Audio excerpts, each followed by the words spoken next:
The police carried out investigations into a building that was bulldozed in the Dhamma Kusala Vidyalaya premises in Ambalangoda 5 years ago. The Alpitiya Police Special Crimes Investigations Division had summoned the principal of the Dhamma Kusala Vidyalaya, who worked in his capacity during that time period, to obtain an account into the incident.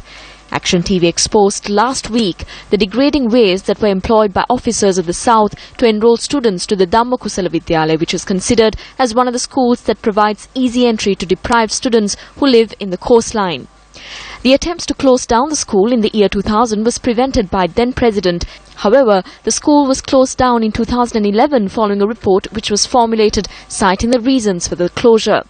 The two reasons that were cited on the report for the closure of the school: A, the non-efficiency of the then principal, and B, the identification of a school student going astray. Presidential Investigations Unit and the Education Department attached to the South were in the process of conducting an investigation at the time when the school was closed down. This investigation was centered on the police investigations that were carried out into the collapsing of a building which completes 3 years today. The principal, who was functioning in the capacity at the time when the school closed down and who was summoned to obtain a statement by the police today, said that the school was closed down after a team of administrative officers of the Southern Education Department had entered the school premises and obtained a set of documents at a time he had gone out of school on duty. They questioned me for about an hour and a half. The 4020 building was what was permission given for by the secretary to be removed. The building which was authorized to be removed is still present as it was. The 120 building was the one that was removed, while another building was permitted to be removed.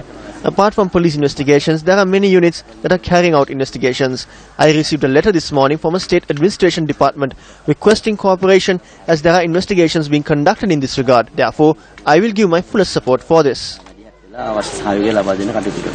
Disciplinary measures against this individual is being lagged behind for 4 years as an administrative officer of the Southern Education Department had misplaced the documents pertaining to the charges levelled against him.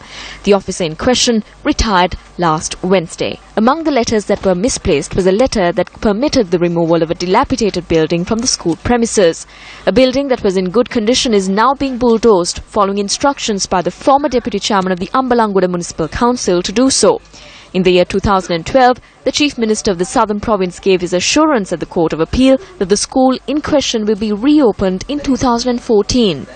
Police investigations being conducted in this regard in the backdrop of such eroded promises is not only for the betterment of the education in the South, but for the whole country.